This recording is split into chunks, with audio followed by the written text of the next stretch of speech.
जैसे ही रैंक 1 देखा तो मैं एकदम भावुक सा हो रहा था। मेरी बहन तो एकदम कूदने लग गई और पापा की आंखों में तो एकदम आंसू जैसे आ गए कि मेंस में तो एक क्वेश्चन गलत होते सीधा 4 नंबर जा रहे हैं, तो वेटेज बहुत ज़्यादा है, क्वेश्चन कम है और नंबर ज़्यादा है। ये गेम ही है कॉन्फिडेंस का और आपका माइंड का। जब भी आपकी जितनी देर भी मम्मी से बात की, आपकी मम्मी की आंख में खुशी का आंसू? वो तो रहेगा सर, वो तो उनका संघर्ष है, मेन संघर्ष माँ का ही होता है। तो मतलब आपने जो पैटर्न था उसको पकड़ा, पहले सिलेबस को पकड़ा और फिर उसके अकॉर्डिंग अपनी तैयारी की। मतलब पापा मम्मी सोचते बस कब हो शादी, कब हो और हम फ्री हो जाए, हम फ्री हो जाए। मुश्किल नहीं दुनिया में कुछ भी, तू जरा हिम्मत तो कर, ख्वाब बदलेंगे हकीकत में, तू जरा कोशिश तो कर। हेलो नमस्कार साथियों, उत्कर्ष परिवार में आप सभी का दिल खोलकर स्वागत है। आज हमारे साथ में ऐसी शख्सियत है जिन्होंने पूरे भारत में प्रथम स्थान हासिल किया। कोई बच्चा अगर एग्जाम देता है, कोई स्टूडेंट एग्जाम देता है तो उसकी ख्वाहिश होती है कि वो पहली रैंक प्राप्त करे, तो उस ख्वाहिश को पूरा करके दिखला दिया। मैं बात कर रहा हूँ, मेरे साथ में आज मोहित चौधरी जिन्होंने SSC CGL 2022 में पूरे भारत में पहला स्थान हासिल किया है, जो वर्तमान में जोधपुर में रहते हैं। तो आइए बातचीत करते हैं। तो मोहित, सबसे पहले स्वागत है उत्कर्ष परिवार में। सर बहुत बहुत धन्यवाद जो आपने मुझे आमंत्रित करा यहाँ पे। तो मोहित, सबसे पहले जब उस क्षण के बारे में जानना चाहूंगा जब वो पता लगा, आपने देखा कि आपकी SSC में फर्स्ट रैंक आई है, उस समय क्या रिएक्शन था आपका? तो क्षण तो ऐसा था कि मेरे को रिजल्ट के लगभग 1 घंटे बाद मालूम चला। अच्छा। क्योंकि मैं अपना कुछ काम कर रहा था, मेरा फ़ोन भी नहीं था, तब कोई बोलता रिजल्ट आ गया, रिजल्ट चेक कर। तो फिर मैंने अपना लैपटॉप ऑन करा, फिर मेरे पिताजी और मेरी बहन ने वो रिज़ल्ट में फिर जैसे नाम सर्च करा थोड़ा कि रैंक क्या रहेगी। उम्मीद तो थी सिलेक्शन हो ही जाएगा कि रैंक भी ठीक ठाक होगी। वहाँ पे जैसे मेरा नाम एकदम सर्च करा होता है, वो हाईलाइट होता है उधर मोहित चौधरी लिखते ही, तभी वहाँ पे रैंक दिखती 0001।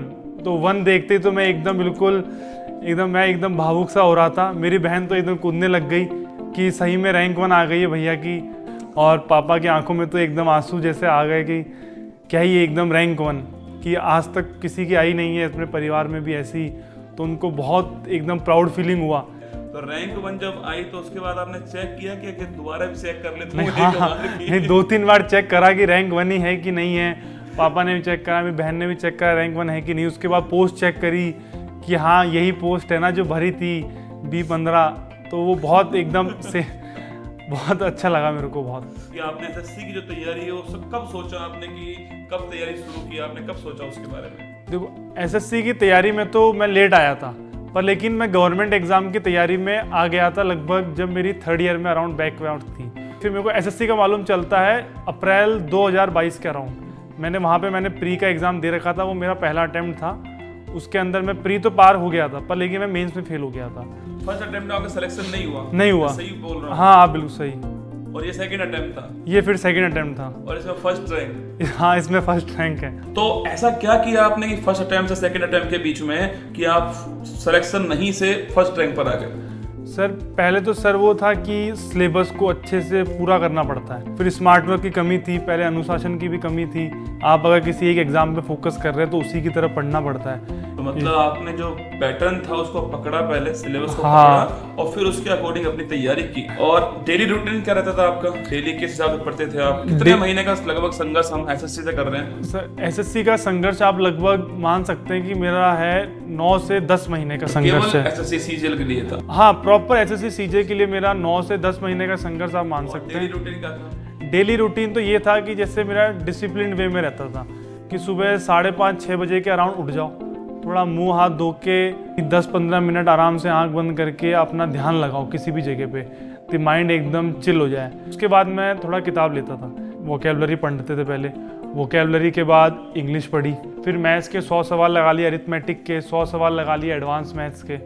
ये करते करते लगभग अराउंड 12-12:30 हो जाते थे। उसके बाद मैं नहाता था, मेरा था थोड़ा दोपहर में नहाने का। फिर मॉक देते थे, मॉक का टाइमिंग फिक्स था कि 1 घंटा प्री का मॉक देना है। प्री का टाइम प्री का चल रहा था, 1:30 बज गए। उसके बाद खाना पीना कर लिया 1:30 से 2, फिर 2 से 3 रिलैक्स एकदम कि थोड़ा पापा आए यूनिट से तो पापा से बातचीत कर ली। यहाँ पे थोड़ा आधा घंटा पावर नैप ले लिया कि थोड़ा रात को अगर जागने का हो तो बूस्ट मिल जाए कि वो। 3 बजे से फिर जीके पढ़ना चालू करा, लगभग 2-2.5 घंटे जीके पढ़ लो। फिर रीजनिंग को टाइम दे दिया, आधा 1 घंटा रीजनिंग को टाइम दिया। उसके बाद अखबार पढ़ता था, मेरा अखबार पढ़ने का शाम का था। उस मॉक का प्रॉपर एनालिसिस करता था, कॉपी में नोट करता था, भाई ये सवाल ये क्वेश्चन मेरे से नहीं बना है, ये ऐसी चीजें एनालिसिस। एक बड़ी प्यारी बात कही भाई मोहित ने कि केवल मैं मॉक नहीं लगाता था, मॉक का एनालिसिस भी करता था, विश्लेषण हाँ। करता था कि मेरी कमियां कहाँ हैं। हाँ, ये जैसे मैंने पहला जब प्री का मॉक दिया तो मेरे लगभग 95 नंबर होंगे 200 में से। उस 95 को मैं धीरे धीरे करते करते 180 तक लेके गया हूँ, 180 83 तक। तो फिर ये टाइम मैनेजमेंट कैसे हुआ है? सर टाइम मैनेजमेंट तो ये आया प्रैक्टिस से। जितना आप क्वेश्चन प्रैक्टिस करोगे, जितनी बार नोट्स रिवाइज करोगे, जो भी आपके हैं, जितनी बार, लिमिटेड सोर्स और मैक्सिमम रिवीजन। तो पेपर में जब आप पेपर दे रहे थे, हाँ, तो उस समय आपका पेपर सही टाइम पे पूरा हुआ या फिर पहले पूरा हो गया, छूट गया, क्या करना? पेपर प्री वैसे क्वालिफाइंग था तो ज़्यादा दिमाग भी नहीं लगाना पड़ा, पर मेंस था। मेंस में तो एक क्वेश्चन गलत होते सीधा 4 नंबर जा रहे हैं, तो वेटेज बहुत ज़्यादा है, क्वेश्चन कम है और नंबर ज़्यादा है। मेंस का मैंने पेपर अटेम्प्ट करा, तो मेंस में मैंने पहला गो थ्रू करा मैथ्स में, तो मेरे 30 में से अराउंड 17 क्वेश्चन मैंने पहली बारी में करे। कुछ कुछ इजी क्वेश्चन भी थे जो मेरे से पहली बारी में नहीं बन रहे थे, तो थोड़ा दिमाग पहले टेंशन में थोड़ा रहता है, तो उसमें सबसे बेस्ट मेरे को लगता है कि उसको स्किप कर दो। एक बार बना तो बना, क्योंकि वो प्रेशर क्रिएट कर देगा। अगर वो सवाल नहीं बना फिर दिमाग में आ जाएगा ये इजी क्वेश्चन नहीं बन रहा है और ये मेरे 2 मिनट मैंने यहाँ खराब कर दिया, आगे मैं कैसे करूँगा। ये गेम ही है कॉन्फिडेंस का और आपका माइंड का। गजब बात बोली, मतलब कि अगर वो क्वेश्चन नहीं बन रहा तो उसको स्किप कर दो, दोबारा जब उसके रिटर्न आए तो उसको दोबारा देखिए, उसमें टाइम वेस्ट मत कीजिए, उसमें टाइम वेस्ट, सवाल होते टाइम वेस्ट करवाने कुछ के लिए। हाँ होते टाइम वेस्ट के लिए। अच्छा, तो मोहित फिर ये 8-10 महीने की तैयारी थी आपकी, हाँ, उसमें आपको कौन कौन इसमें आर्थिक सहयोग आपको प्रदान किया? आर्थिक संयोग तो जैसे पापा का ही था मुख्यतः, और मेरी बहन जैसे बच्चों को ट्यूशन पढ़ा लेती थी। क्या एज है आपकी बहन की? मेरी बहन की अराउंड 19 एज है अभी, मतलब 19 वर्ष की है और वो ट्यूशन पढ़ाती थी बच्चों को? हाँ, छोटे बच्चों को ट्यूशन पढ़ा लेती थी, उसकी हॉबी की तरह भी, और थोड़ा उसका भी खर्चा निकल जाए, अपना भी निकल जाए। मोहित, मैंने आपकी मम्मी से बात की थी ना, हाँ। उन्होंने मुझसे कहा कि जब भी ये सुबह खड़ा होता था तो उसके बाद में सबसे पहले 10 मिनट मेरे पास आता था, हाँ, और बोलता था मम्मी मेरे बालों में मालिश कर, हाँ, बालों को सुकून से मेरे पास होता था। पर मैंने आज जब भी आपकी जितनी देर भी मम्मी से बात की, आपकी मम्मी की आंख में खुशी का आंसू था। वो तो रहेगा सर, वो तो उनका संघर्ष है, मेन संघर्ष माँ का ही होता है। तो एक रैपिड फायर खेल लेते हैं 2 मिनट के लिए। हाँ सर। आपकी मैं देख लेता हूँ क्या हॉबी है आपकी। हाँ। तो फटाफट आंसर देना है, हाँ जो दिमाग में आए वो तुरंत देना है। आंसर ठोक देना है। ठीक है सर। तैयार हो? हाँ सर। तो आइए, फर्स्ट रैंक सीजीएल जो फर्स्ट रैंक है मोहित, उसके साथ रैपिड फायर करते हैं, जानते हैं उसकी जिंदगी जो है उसके बारे में जानते हैं। तो सबसे पहला क्वेश्चन, हाँ सर। कि मोहित की हॉबी क्या है? सर हॉबी वॉलीबॉल और क्रॉस कंट्री रनिंग करना। Favourite food? दाल बाटी चूरमा। राजस्थान का है? राजस्थान का वो दाल बाटी चूरमा। Favourite film? फेवरेट फिल्म मेरे को लगी थी दंगल। तो शादी इस साल करोगे अगले साल? अरे शादी अभी तो ऐसा अभी सर शादी का तो कोई प्लान नहीं है। तो शादी के वो ऑफर्स आने स्टार्ट हो गए? शादी के ऑफर तो पापा को आने लग गए होंगे, आने तो लग ही गए हैं। वो तो आगे से कह रहे हैं कि बस हमारी तरफ से तो हाँ है, आप बोलो क्या चाहिए। तो अगला क्वेश्चन मोहित मेरा मेरा है आपसे कि कोविड-19 के बाद में ऑनलाइन का रोल बढ़ता जा रहा है। ऑनलाइन बहुत बड़ा रोल है सर। तो क्या आप कहना चाहोगे जो ऑनलाइन का जो रोल बढ़ा है, किस प्रकार रोल बढ़ा है ऑनलाइन के बारे में? ऑनलाइन का तो मैं ये बताऊंगा, रोल ये है कि अब आपके फ़ोन के अंदर ही सब है, आपकी जेब में। आप पूरे भारत के जो भी बेस्ट टीचर हैं उनसे पढ़ सकते हो। आपका इससे पहले कोई एग्जाम आपने दिया था जिसमें सिलेक्शन भी हुआ है? आपका क्या था इससे पहले? सर सीजीएल से पहले जैसे मैंने बताया था कि मैंने सीडीएस सीएपीएफ के एग्ज़ाम भी दिए थे, पर लेकिन उसके अंदर मैं असफल ही रहा हूँ। तो ये मेरा सीजीएल पहला एग्ज़ाम है जिसके अंदर मैं पूर्णतः सफल होके इनकम टैक्स इंस्पेक्टर बन रहा हूँ, फाइनल सिलेक्शन ले रहा हूँ। तो ऐसा नहीं है कि इससे पहले आपका कोई एग्जाम में मतलब प्री में ऐसा पास नहीं हुआ था? सीपीओ के अंदर सर मेरा लगभग फाइनल सिलेक्शन ही है, पर लेकिन मैं किसी की सीट खराब नहीं करूंगा। जब मेरा सीजीएल में हो ही गया है तो मैं सीपीओ में वो छोड़ दूंगा, डॉक्यूमेंटेशन में डॉक्यूमेंट वेरिफिकेशन में नहीं जाऊंगा। सच बात तो ये है कि अगर वो जॉब जो आप बेकार कर रहे हो सीट, हाँ, अगर वो किसी ऐसे परिवार को मिले जिसमें बहुत नीड है, हाँ, तो कितनी दुआएं आप साथ वो देने वाले हो। जो भी लोअर क्लास के होते हैं, मध्यम वर्ग के होते हैं, उनके लिए एक सरकारी नौकरी लाइफ चेंज कर देती है। वो उनका नहीं, उनके कजन भाई बहन आने वालों को कितना मार्गदर्शन मिलता है एक सरकारी नौकरी से। तो मोहित, बहुत सारे स्टूडेंट का सवाल होता है कि टॉपर्स जो है कौन सी बुक से पढ़ते हैं, कौन से टीचर्स को फॉलो करते हैं, क्या करते हैं टॉपर्स ऐसा जो है, क्या वो मंगल ग्रह से तो नहीं आते हैं, क्या उनकी स्ट्रेटजी होती है? तो शुरुआत करते हैं हम इंग्लिश जो सब्जेक्ट है आपका, जिसमें आपने आउट ऑफ फुल बट्टा फुल लिया है, अपने नंबर जो है, उसकी आपकी रणनीति कैसी रही है? इंग्लिश मैंने पढ़ी थी रवि मौर्य सर से उत्कर्ष में, ऑफलाइन पढ़ी थी। और उसके बाद जैसे मेरे सोर्सेज क्या क्या थे, books refer volume 1 Neetu Singh ma'am की जो वॉल्यूम 1 उसको रेफर करा था। मुझे लगता है कि एसएससी की एक तरह पूरा वो बाइबल ऑफ इंग्लिश इंग्लिश कह सकते हैं आप। उसके बाद वोकेबलरी के लिए जिसमें पूरे प्रीवियस ईयर की जो कंपाइलेशन होती है, जो पिछले साल क्वेश्चन है उसमें वोकेबलरी वन वर्ड, उसके लिए मैंने ब्लैक बुक रेफर करी थी। Black book. और जो ऐसे क्वेश्चन प्रैक्टिस करने होते हैं हमें कि एरर के प्रैक्टिस करने हैं तुम्हें, उसके लिए एक एरर प्रो बुक आती है, उसको रेफर कर लिया। और कॉम्प्रीहेंशन के जो क्वेश्चन होते हैं ना, उसके लिए अलग से कोई एसएससी किरण की बुक आती है जिसमें पूरे कंपाइलेशन होते हैं, जो भी लास्ट 4 साल में क्वेश्चन आए या 10 साल में पूरे। जब तक आप रीडिंग को हैबिट में नहीं लाओगे आप कॉम्प्रीहेंशन सीख नहीं सकते हो। तो जैसा कि मैंने बताया, मैं अखबार पढ़ता था, न्यूज़पेपर रीडिंग द हिंदू मैंने पढ़ा है, वो कंटिन्यूअसली पढ़ा है, वो लगभग 5 से 6 महीने तक। तो इंग्लिश की आपकी स्ट्रेटजी होगी जी हो गई, जो आपने अलग अलग पोर्शन में कवर की है। हाँ ठीक है। अगर बात करें मैथ की, जो बात करते हैं हम, तो मैथ की क्या स्ट्रेटजी रही है आपकी? सर मैथ्स की मेरी स्ट्रेटजी थी कि मैं मुख्यतः तो गगन प्रताप सर का मैंने ऑनलाइन कोर्स लिया था, ऑनलाइन कोर्स, और उत्कर्ष से ऑफलाइन जुड़ा हुआ था। गगन प्रताप सर गगन मतलब कहते हैं ना, बहुत ही मेहनत करने वाले टीचर मानता हूं मैं उनको, है ना। तो इसके अलावा आपने ऑफलाइन तो उत्कर्ष में पढ़ाई। हाँ। और प्रैक्टिस के लिए मैंने, जैसे मैं अपनी स्ट्रेटजी बताऊँ मैथ्स के लिए, तो मैंने गगन सर की जो शीट्स होती है उसी को 6-7 बार लगा लिया। तो दिमाग में जो भी कॉन्सेप्ट हो गए, अलग डिजिट, जैसे कोई गोल्डन रेशियो हो गया, ये हो गया, ये पूरा सीख लिया। वो दिमाग में एकदम घुस जाता था कि एग्जाम में क्वेश्चन देखा नहीं, पेन पहले चल जाता था। और रीजनिंग को फिर नया थोड़ा था? हाँ, रीजनिंग सर मैंने अक्षय सर से पढ़ी थी। अक्षय सर से जो भी टॉपिक्स होते हैं एकदम पढ़ लिए, इंपॉर्टेंट टॉपिक। अब जैसे कोई मिरर इमेज है या वाटर इमेज है, तो वो आपको पता, वो आपको पहले से आता है। आपसे कोई पूछ ले इसकी मिरर इमेज बताओ, तो ये आपको ज़्यादा सीखने। Important topic, coding, decoding, hard question क्या हो गए, या कोई जैसे कि आजकल नए सवाल रीजनिंग और अजम्पशन के ज़्यादा आ रहे, स्टेटमेंट एंड अजम्पशन के, ये सब अक्षय सर से देख लिया। उसके बाद वही प्रीवियस ईयर इंपॉर्टेंट टॉपिक लगा लिया, और मॉक से जो भी सीखता गया उनको क्वेश्चन नोट करके वो।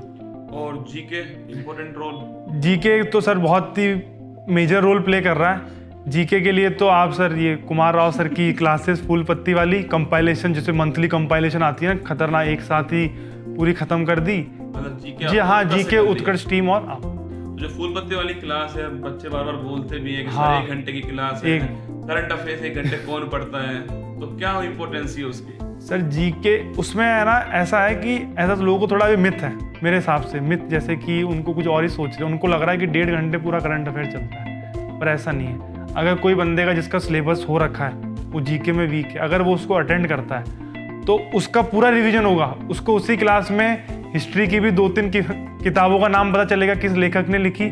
उसको उसी क्लास में मालूम चलेगा कि आज अगर कोई सरकार कोई लॉ निकालती है तो उसने किस अनुच्छेद से निकाला, कौन से में अमेंडमेंट करा।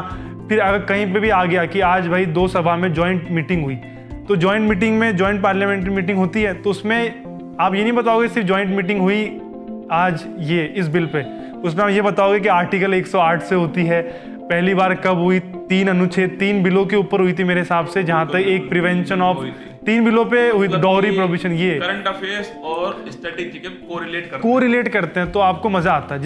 ये तो ये आपकी पूरी स्ट्रेटजी थी। हाँ। जो आपने अलग, और हर जो टॉपर्स है, सिलेक्शन ले रहा है जो स्टूडेंट, उसका हाँ। रणनीति अलग अलग होती है, सबकी रणनीति अलग, हर कोई अपने हिसाब से पढ़ता भी है। तो प्रैक्टिस सेट और जो प्रीवियस ईयर जो क्वेश्चन है उनका कितना रोल है, मैं चाहता हूँ आप बताएं इनको एक बार। देखो सर, कोचिंग का रोल लिमिटेड होता है, क्योंकि कोचिंग में लाखों बच्चे पढ़ते हैं, आप भी मानते हैं, सिलेक्शन कुन गिने चुनों का ही होना है।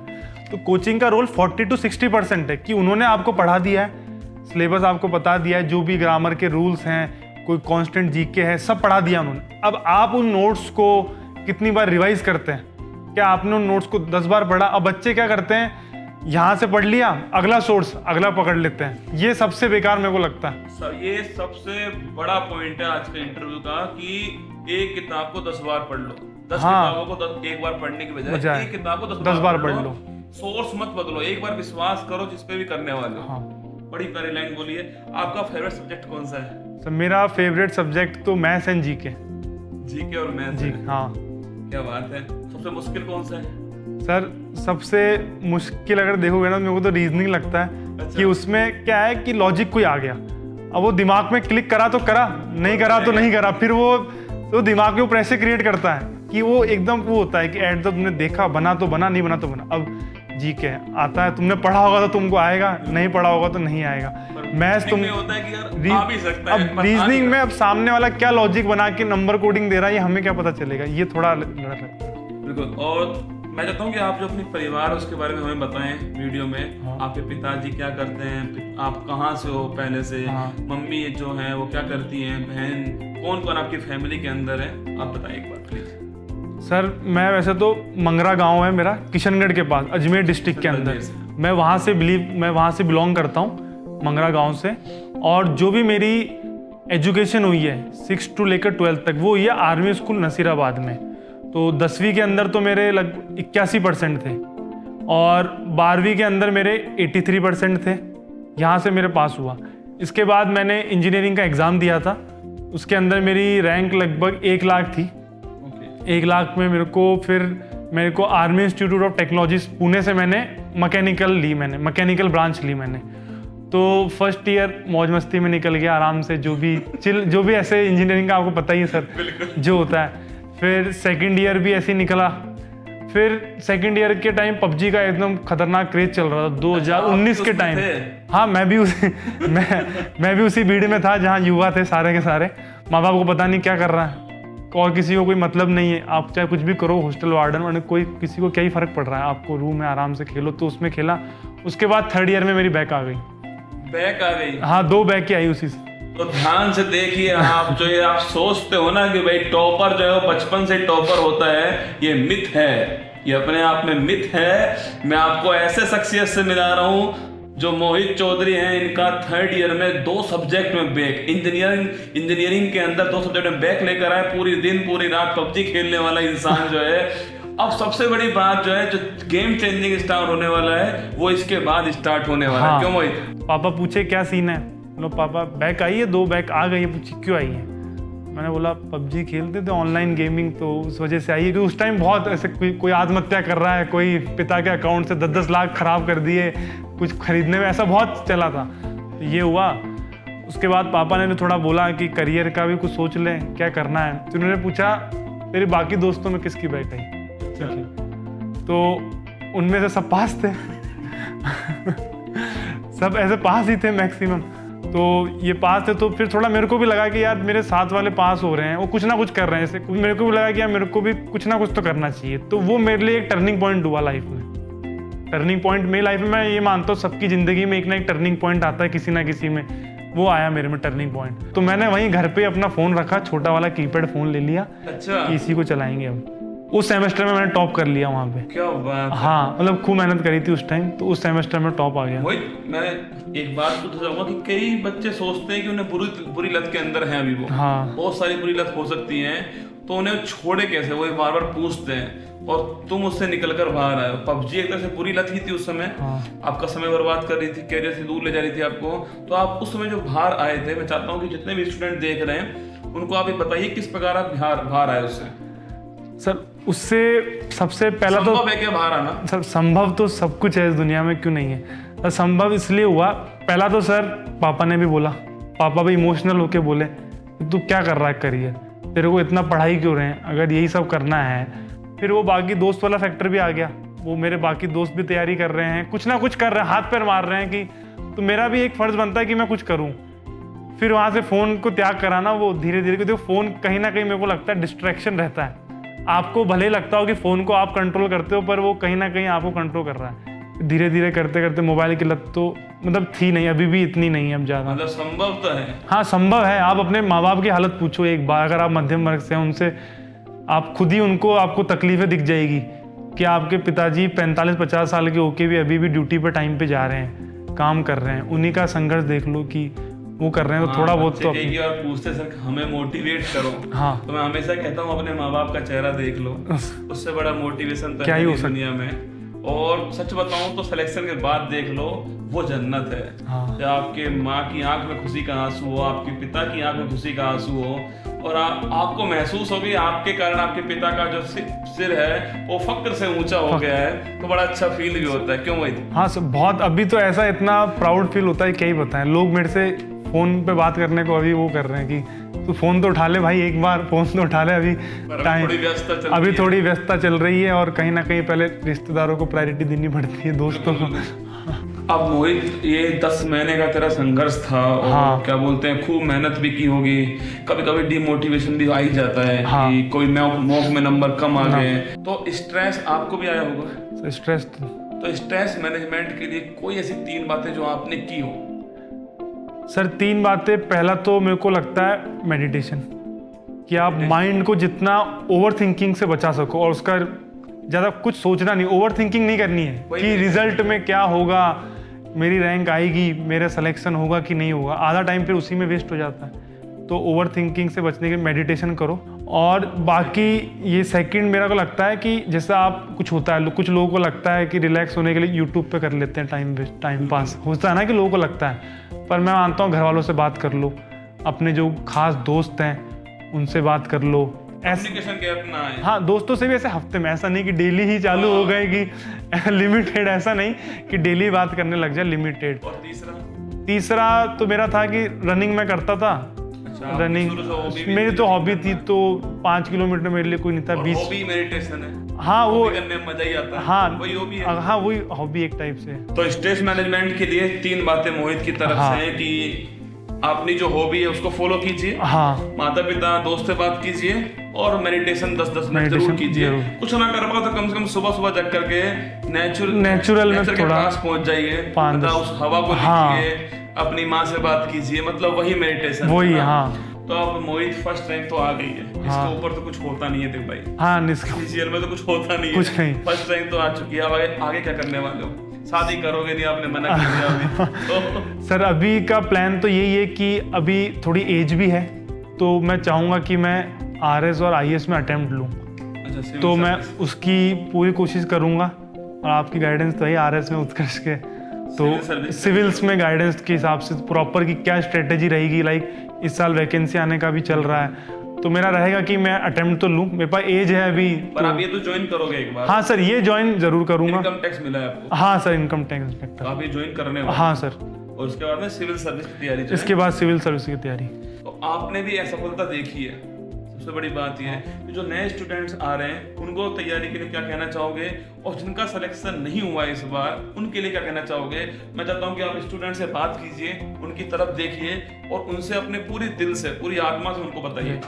देखो, जो भी बच्चे इस बार कुछ नंबरों से रह गए, असफल रहे हैं, तो मैं ये मानता हूँ कि उनका लगभग, उनको हर एक चीज़ आती है, उनका कोर्स पूरा है, उन्होंने जहाँ से भी पढ़ा है वो पढ़ चुके हैं। अब उनका टाइम है कि वो अपने सेल्फ पे काम करें, अपने वीकनेस पॉइंट पे काम करें, डेली मॉक दें, उसका एनालिसिस करें।